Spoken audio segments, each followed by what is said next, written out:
d'humilité, modèle de service, modèle de leadership. Et nous pouvons continuer. Il s'est mis à la disposition des dieux et des hommes. Il s'est soumis à son Père. Il a développé non pas le leadership du monde, mais celui du royaume. Dans le monde, on tyrannise. Dans le monde, on domine. Dans le monde, on travaille pour ses propres intérêts. Dans le monde, on ne sert pas les autres, on se sert soi-même d'abord. C'est pour cela que nous voyons dans nos pays, surtout dans nos pays d'Afrique, des détournements.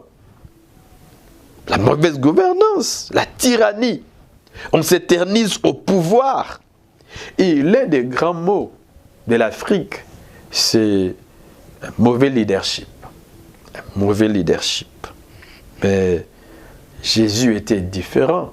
Dans Marc 10, 45, Jésus dit, le Fils de l'homme lui-même n'est pas venu pour se faire servir, mais pour servir et donner sa vie pour payer la rançon de beaucoup d'hommes. Marc 10, 45. C'est cela en fait les traits du leadership de Jésus. C'est même le but de sa venue, les services pour autrui.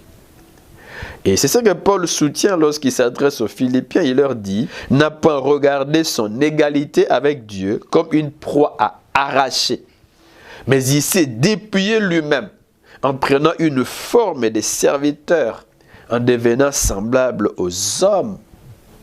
Pour la raison, on voit donc dans ces paroles que Jésus possédait l'ensemble de toutes les caractéristiques qui fait de Dieu qui il est et qui fait d'un homme qui il est. Jésus avait la nature de Dieu. Jésus avait sa gloire sans mesure, ses attributs divins, mais a accepté de naître un simple serviteur. Il s'est fait volontairement esclave et a vécu sur la terre sans éclat, sans honneur, sans éclat. Lui, le plus grand, est venu servir le plus petit, l'homme. Il a consacré toute sa vie à servir les autres. C'est un modèle. Et en tant que serviteur, vous le savez, quand nous lisons dans les évangiles, on voit qu'il était prompt à aider, à secourir ceux qui étaient dans le besoin, à consoler ceux qui pleuraient, etc. Il a nourri des foules affamées, n'est-ce pas? Il a pardonné les péchés. Il a ressuscité des morts. Et Luc soutient qu'il allait de lieu en lieu, faisant du bien et guérissant tous ceux qui étaient sous l'empire du diable, Acte 10, 38. Il ne s'est pas arrêté là. Matthieu relève cet esprit de service surtout lors de la scène du lavage des pieds. Jésus a lavé les pieds de ses apôtres. Et c'est vraiment un travail réservé aux esclaves. S'il l'a fait, c'est parce qu'il a voulu servir par l'exemple. Parce qu'un leader sert par l'exemple. Par l'exemple. Il dit ici donc, je vous ai lavé les pieds, moi les seigneurs et les maîtres, vous devez aussi vous laver, n'est-ce pas, les pieds les uns aux autres. Car je vous ai donné un exemple afin que vous fassiez comme je vous ai fait. Exemple de leadership.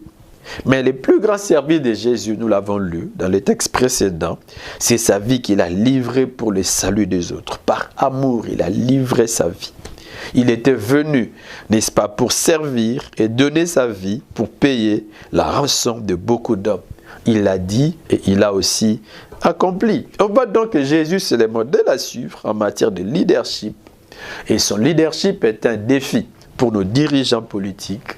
Et son leadership est aussi un défi pour les dirigeants de nos églises.